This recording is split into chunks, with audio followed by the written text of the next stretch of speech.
I gave you the only way you can win against diabetes, and it's not what you think. Could it be that your own habits are more powerful than your prescription? It's a message from your body. Changing habits is not optional. He started small. He changed his habits. This one habit alone can save your life routinely. What if I told you the real weapon against type 2 diabetes isn't in a pill, it's in your daily life? And what if the change starts today? Let me tell you a story about a friend of mine. Let's call him Taiga. Taiga was diagnosed with type 2 diabetes, with other words, insulin resistance. At first, he relied on the pills, thinking, this will fix it. But guess what? The pills helped, but a little. But his blood sugar still spiked, his energy gone, sleep messed up, mood terrible. Until one day his doctor told him, you are not improving, we might need to consider insulin. That was his wake-up call, and what he did next changed everything. He didn't go on a fancy diet, he didn't join a boot camp. He started small, he changed his habits, little by little, swapped out white bread for whole grains, walked 20 to 30 minutes after every meal, and stopped drinking soda, slept 7 hours instead of 5, and most of all, he started listening to his body. Within 3 months, his blood sugar dropped, his energy came back, and guess what? The medications that didn't work before started working better, because his body wasn't fighting back anymore. Let me ask you something. Why do we all think one pill can fix years of poor lifestyle? Why do some people reverse their diabetes and others get worse, even with the same treatment? Could it be that your own habits are more powerful than your prescription? Imagine trying to fight a fire, but every day you're still pouring gasoline on it. That's what bad habits do. So if you are serious about winning against diabetes, changing habits is not optional. Let's break down the key habits that changed Tiger's life and can change yours too. Number 1. Eating habits. When you eat refined carbs or sugar, they are quickly broken down into a glucose, causing sharp spikes in your blood sugar. Over time, this overloads your insulin system. High-fiber foods slow digestion, leading to lower post-meal glucose spikes and better insulin sensitivity, according to the ADA and multiple clinical studies. So here's what you should consider changing. Cut out sugary drinks, processed snacks, and late-night meals. Focus on fiber, protein, and slow carbs. And a quick tip, eat veggies first, then proteins, then carbs. Your plate can either spike or stabilize your blood sugar. Choose wisely. Second, movement habits. Muscles use glucose for energy. When you move, your cells open more insulin receptors and absorb more sugar without needing as much insulin. Regular activity increases good for transporter activity in muscle cells, lowering your blood sugar even hours after the workout. That's why even walking after meals can dramatically improve your readings.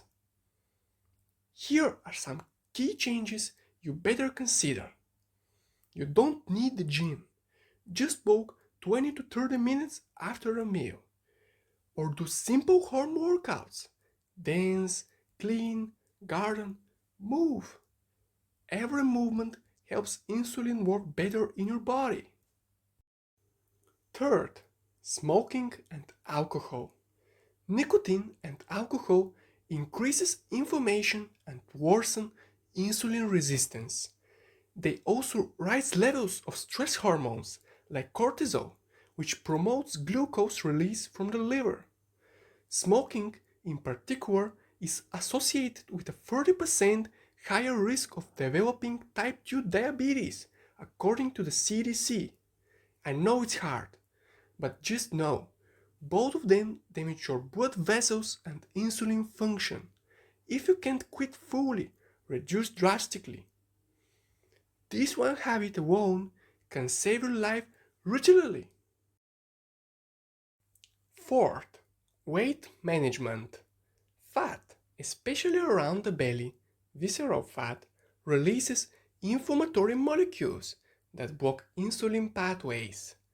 Losing just a little weight reduces this inflammation, restores insulin sensitivity, and can even reverse early diabetes. This is supported by studies like the Diabetes Prevention Program, DPP, which showed dramatic risk reductions with moderate weight loss. But here's what you should consider for your future. Losing just 5 to 10% of your weight, it can significantly drop your blood sugar levels. Start small, weekly goals, not huge targets. You don't need to be perfect, just better than yesterday. Fifth, monitoring blood sugar. Post-meal spikes are a major driver of long-term diabetic complications. By self-monitoring, you reduce HbA1c levels, a key marker of diabetes control. It also trains your brain to recognize which meals work for your body, creating biofeedback learning. But have to start tracking your blood sugar after meals. And you will see which food spikes you and which don't. Remember, knowledge is power. Patterns give control. Sixth, sleep habits. Sleep deprivation increases cortisol and growth hormone, both of which raise blood sugar. It also reduces insulin sensitivity and causes your hunger hormone, ghrelin and leptin, to go out of balance, making you crave sugar and junk food. Sleep is not just rest, it's metabolic recovery. But just know that less than 6 hours of sleep can raise your insulin resistance. So you better go to bed at the same time and avoid most of the screens before sleep. Your brain and your body need deep rest to heal. Diabetes is not a punishment, it's a message from your body asking you to slow down, to rethink, to reconnect. And when you listen to your body, it starts to trust you again. It heals step by step, but you don't need to be perfect. You just need to start. So ask yourself, what's the one habit I can change today? If this video helped you or made you think about your health differently, subscribe now. We are building a community that fights with knowledge, habits, and hope. And when you subscribe, you are not just helping yourself, you are helping others discover this message too. We upload weekly, and soon we will launch a way for you to earn from your health too. Your health is your power. Don't give it away. Take it back, one habit at a time. See you in the next video. Stay healthy.